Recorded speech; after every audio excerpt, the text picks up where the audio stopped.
Use the referral link in the description to g2a.com for all of your Xbox codes, PlayStation codes and video games, and be sure to use the code CHES at checkout to get yourself 3% cash back. Hey guys, welcome to episode 28 of season 4 here in the Southampton series. This is the last episode of the season and of the series. Final season roundup for the end of year 4, and of course we'll have a look at how we did in all competitions, in all seasons for this one as well, considering it's the last episode of the Southampton series. The new series will start very soon, or may have already started. I haven't yet decided when the first episode will go live, so check the channel page for anything you may have missed from the World Cup content that's been going up recently, as well as, of course, perhaps the new series if it's live by now. If it's not, then it's coming very soon, so make sure you subscribe to make sure you don't miss it. But hopefully you guys enjoyed this Southampton save. Let me know in the comment section down below, what was your favourite moment of this season, or of this series, not just this season? For me, personally, my favourite moment of the entire 4 seasons came this year when Ruben Neves scored the best goal I've ever scored in any FIFA ever. I think probably quite a few of you will have a similar favourite moment, but it'd be quite intriguing to see what you guys reckon it is. Perhaps even avoiding relegation as early on as season 1. But we'll have a look at all of the competitions we're involved in this year, have a look and see who won in the biggest leagues around Europe, who won the European trophies. Of course, we got knocked out in the semi-finals of the Champions League, unfortunately, this year. So we'll see who won that particular competition. But we finished top of the Premier League for the 2nd season in a row. 81 points total. Not quite breaking the 100-goal margin, but we didn't have that bad a defensive record this year. 43 goals conceded in 38 games isn't that bad, to be completely honest. Only 5 more than Spurs, who finished in 2nd place, and 3 less than Chelsea, although they were down in 7th. Winning the league by 9 points, Manchester United and Everton share 3rd and 4th on 69 points apiece. But it's the Mancunians that finish above them on goal difference. West Ham 5th, Stoke 6th, Chelsea and Arsenal 7th and 8th. Then City in 11th, Liverpool 13th. Newcastle, Huddersfield and Sheffield Wednesday relegated. City unfortunately beat me in the Community Shield, although we did win the Community Shield last year. 4-0 was the winning, I don't know why I failed to say that word. 4-0 was the winning scoreline in the final of the FA Cup for Manchester United against Arsenal. Rather resounding victory for them there after knocking out City rivals Manchester City. They also won the Carabao Cup as well, so a domestic cup double for Manchester United. Congratulations to them. We got knocked out by Manchester. Wow, they beat City in the semi-final of both cup competitions. We got knocked out by City in the Carabao Cup, of course. We won our pre-season tournament, 3-0 against Atletico Madrid. Unfortunately, we weren't able to replicate that for the Champions League. Atleti won the European Super Cup by a 1-0 over Manchester City. Done a lot of losing late on in cup competitions this year. Barcelona beat Atletico Madrid by 3-2 in the final of the Champions League. We, of course, won 3-2 in the first leg in the semis, but lost 3-0 away from home. It was 2-2 between City and Barcelona after their first leg, and Barcelona won 3-2 in their second leg and then 3-2 in the final to win. So both Spanish sides make it to the final at the expense of both English sides, and then it's Barcelona that win the final in the end. So congratulations to them. In the Europa League, when it eventually decides to change slate, we'll find out who actually won in that competition, and it was Bayer Leverkusen, who I believe at this stage, as of recording this video, are the favourites for the new series. It was between Bayer Leverkusen or Sunderland, having updated the leagues and them being in League 1. As I record this, it's about 42 to 58% in favour of Bayer Leverkusen. If that continues to be the case over the next couple of days, then Leverkusen will be the new series. And like I say, it may have already started by the time you see this. It may not have. We'll just have to wait and see what happens with regards to scheduling and, of course, the introduction of World Cup content to the channel. And the Confederations Cup is ongoing at present, but I'm not sure whether England are involved. They're not. Germany, France, Uruguay, Portugal, Belgium, Cameroon, Australia and Mexico. Very tight group in Group B, although Germany winning the first group undefeated, although France, to be fair, undefeated as well, having drawn against the Germans. But that is all the competitions we were involved in this year. Have a quick look and see who's going to, or theoretically, of course, if we were to play another season, who's going to be coming up from the Championship. The Championship playoff final is being played as I record this. Wow, both sides over 100 points. Swansea on 101, Aston Villa, who are involved in said playoff final, on 100 points as well. So two sides over 100 points and automatic promotion assured. Then one of Leeds, Wolves, Norwich or Cardiff will come up to the Premier League. Where are Fulham? Oh, jeeps, 21st. RIP. QPR, Blackburn and Rotherham relegated from League One.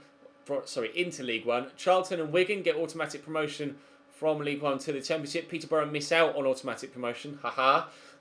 By a single point. They'll be in the playoffs with Bolton, Oxford and Scunthorpe. Relegated from League One are Bristol Rovers, Gillingham, Oldham and Swindon. Automatic promotion up into League One from League Two for Colchester, Mansfield, Chesterfield. And then the playoffs will be between Shrewsbury, Southend, Notts County and Exeter. Cambridge only in 14th, frustratingly for me. And then Stevenage and Morecambe would have been relegated back to non-league should there have been the conference on the game. Paris Saint-Germain win by 11 points at the top of Liga, only conceding 20 goals in 38 games. Remarkable. Monaco finishing second. Bayern Munich win in Germany. Bayer Leverkusen finishing second there. Juventus win in Serie A with AC Milan finishing second there. We'll have a quick look in Spain, see if Barcelona were able to do the double. Of course, winning the Champions League. Did they win La Liga as well? Apologies for the ob. They did not. Atletico Madrid won La Liga. Barcelona finishing only 4th. A long way off the pace. 9 points off Atleti. Wow. Didn't expect that, to be completely honest. Congratulations to Atletico Madrid, though. They may have lost the Champions League final, but at least they won La Liga. The board objectives this year, only 78 overall. Just won the Premier League for the second year in a row, lads. Least you could do is acknowledge that. Yes, it's probably because youth development is of a high priority and I didn't do any of the things that they wanted me to. Their brand exposure we were able to do. We wanted to keep a streak of at least 90% attendance in 5 consecutive home games. We kept a streak of 90% attendance in 19 consecutive home games. So it was either the last home game or the first home game. No. 19, yeah, every single game. For some reason my brain went, oh, there's 20 teams, but I can't play at home against myself, can I? So yes, we had an attendance of over 90% in every single game in the Premier League this year. We reached the financial expectation as well. Domestically, they want me to win the league again, and we did. In the FA Cup, they want me to reach the semi-final. I got knocked out early on in the round of 32, which is very disappointing. In the Champions League, they want me to reach the final, and again, of course, knocked out at semi-final stage this year, unfortunately. I don't know why I keep yawning so much. Moving on to having a quick look at the squad report to see. Actually, you know what I haven't done? I haven't looked at the Golden Boot, etc. yet. Player stats. Diédhiou won the Golden Boot this year with 28 goals in the Premier League. Christian Eriksen and Kevin Folland, who will be one of the players on hand at Leverkusen, said that should that be the winning vote for the new series, finishing second and third. Thomas Lemar at Arsenal finished 4th, and then Borja Mayoral and Leon Bailey coming up trumps towards the end of the season. Of course, we did change his tactics halfway through the year to cut inside more, and he definitely started scoring more goals when doing that. Milinkovic-Savic got 13 goals as well. Any other Southampton players in the top 25? Quincy Promes, a former Southampton player, in the top 25 with 9 goals for Everton. Diédhiou got most assists in the league as well. 28 goals and 21 assists. That's pretty mad. Milinkovic-Savic with 12. Bailey with 10. Mayoral with 9. Neves with 7. Romeu with 6. And no more. Arrizabalaga got the Golden Glove as well. 1 more clean sheet than Sergio Asenjo at Arsenal. So 12 to 11. We get all the awards. Apart from the disciplinary award for being the worst. But thankfully, I don't tend to get many people booked, to be fair. Let's have a quick look at the squad hub then to see who grew and how each player did. Oh, God. In the league this year. 48 games played for Arrizabalaga this season. 15 clean sheets, up 1 overall. Heavily trained Christoph Winter. Up 11 to 78 rated. Now higher rated, actually, than Alex McCarthy. Better in every way. Yeah, better in every way.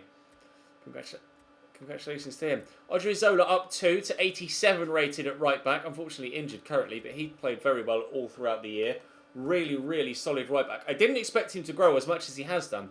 He was one that you guys campaigned for me to sign, and I'm very glad that you did campaign for me to sign him because he's been rock solid. DeAndre Yedlin played very well for me when called upon in that rotation right back role, 24 games played. Henry Harris continues to grow, potential to be special, so could get into the early 90s, and should we be doing probably 3 more seasons, he probably would reach the early 90s. He's currently 87 rated, 99 slide tackle, 99 short pass. Pretty mad for a centre-back to have 99 short passing. He's absolutely brilliant. Milan Skriniar has been my captain for the majority of the season and a rock at centre-back. Grown pretty much hand in hand with Henry Harris throughout both of their times in the first team. Brilliant player. Thoroughly recommend you pick him up if you have the opportunity to. Wesley Hurt up 1 to 83 this season, although not very heavily involved. I keep yawning. I apologise. Jack Stevens didn't grow this year. Didn't play much either, but average rating of 8 in 16 games is very impressive. Kieran Tierney up 2 to 85 despite being out for a little while with an injury. Very, very pleased with his growth. Ryan Sessegnon, I have been training him quite heavily to get him up to 83 rated. I'm pretty sure, especially if he gets a move to Tottenham in the summer, that he will be the go-to left back for career mode next year. Ruben Neves, 6 goals, 11 assists for him, up 1 to 85 rated. Some of those goals were out of this world, especially the one that we dubbed the best FIFA goal I've ever scored. Oriol Romeu, no growth from him, but no decline either. 7 assists for him, which is decent. James Ward-Prowse missed a lot of the season, unfortunately. Oh, God, I hate myself. Had a very good season last year. Obviously, missed 7 months with 1 knee ligament injury to then be back for a couple of games to then hurt his knee ligament again. Really disappointing for James Ward-Prowse, but he was very solid for me, and of course one of the default players that's still here at Southampton from the original squad. Sergej Milinkovic-Savic, 21 goals, 20 assists, including pre-season, but 3 and 1 in that regard. An average rating of 8.6. Amazing. Absolutely spectacular. One of the best central midfielders on the game. He and Leon Goretzka are the 2 go-to young growers. Leon Bailey will be used if we do play as Leverkusen in the new series. 86 rated for him. No growth this season. 16 goals, 13 assists. Did very, very well when we altered his in-game instructions. Stepped up to the plate very much so. Lance Morgan's up 5. I just needed a youngster for squad depth. Josh Sims, no growth from him. I did train him heavily last year, and he was all right. Diedhiou, up 2 to 87 this season. I knew nothing about him when you told me to buy him. Thank you for telling me to buy him. 44 goals in 46 games and 28 assists. What is life? He's unreal. Not even Charlie Austin hit figures like that. I'm not sure whether Patrick Schick even hit figures like that for us in the save at Roma either, where we had 2 other very, very good goal scorers. That's unreal from JJ. He's so good. Borja Mayoral, 24 goals, 18 assists for him in a season where I felt like he underperformed. It's pretty remarkable. No growth from him. Obafemi has grown up 2 this year and got 5 goals and 13 assists, actually, in 19 games, which is very good. Justin Kluivert, 13 goals, 10 assists in 43 games. No growth from him, which is really frustrating, actually. Because I thought he was going to continue to grow into the late 80s, but he's halted at 83 for about a season and a half now, which is really annoying. Sofiane Boufal, in the end, we weren't able to sell him on. In the end, it didn't stop us from winning the Premier League again, so it didn't really matter that much. 14 goals for him from mainly a cam role, mainly in the Champions League as well. As you can see, half of his goals coming in the Champions League. Richarlison actually grew by a further 2 ratings this year. I didn't expect that. He slowed down last year. And this year, just cracked on again. God. This year, just cracked on again. And absolutely destroyed things whenever he played. So I'm really pleased with the growth of Richarlison. Another player that comes highly recommended from me for you guys to use in your own series. That is going to bring this save to an end, though. Actually, no, let's have a look at our overall career history, shall we? So we can see what we won all told. So overall, it's... League titles won? No. I've won the Premier League 2 years in a row. Thank you very much, game, if you don't mind. Domestic Cups one is one. We won the FA Cup, though we did win the Community Shield as well. So we did win more than one domestic cup, technically. Our biggest win, all told, was an 8-1 win against Al Ahly in pre-season this year. And our biggest defeat was a 5-0 trouncing against Chelsea back in December in 2017 in the first season. They absolutely destroyed me in that one. Oh, God! In that first season, we finished 16th in the Premier League and just narrowly avoided relegation, losing 24 of our 47 games.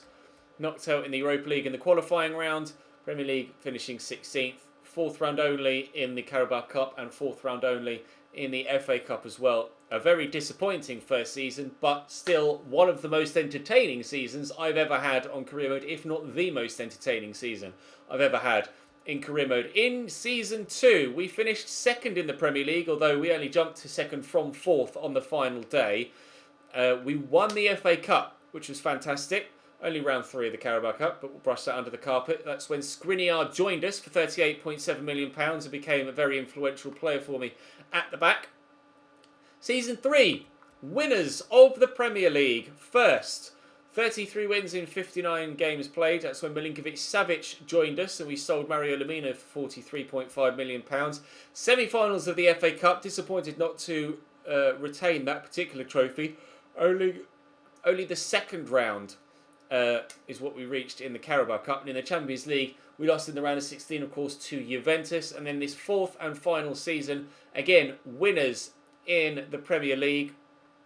And which is why it's weird it doesn't say 2 leagues won on the overall thing, but never mind. Bailey joined us for 60 million. We sold Promise for 54, and winner in the Premier League, quarterfinals only in the Carabao Cup, 4th round replay in the FA Cup, and then we lost the Community Shield this year, despite the fact we won the Community Shield last year. Does it say Community Shield? Yeah, winner Community Shield. There you go. So won the Community Shield, won the FA Cup.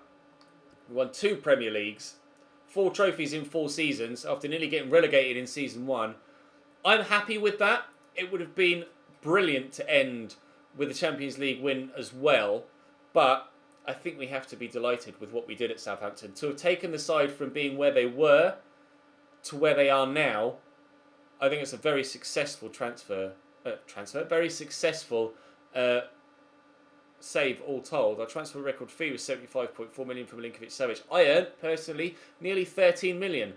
That'd be nice, wouldn't it? We won 122 of our 220 games, losing 54 and drawing 44. Average of just over 50% win ratio, which is pretty decent, to be fair. Our goal difference is 155. 3 short of 500 goals scored, which is quite frustrating. And 342 goals conceded over the course of 4 seasons. You never know, if we'd actually scored the goals to get ourselves into the Champions League final and then played the Champions League final, I probably would have tipped 500 goals scored throughout the entirety of the save. But never mind. On such things, we shouldn't judge ourselves, because I think we've had a very successful time here at Southampton. Hopefully we can have a very successful time in the next series we do as well. Drop the video a like if you enjoyed this season, this save, this series. Subscribe to the channel to make sure you don't miss out on anything else to come on the Chelsea Gaming channel. And I will see you in the next video. Ta-ra.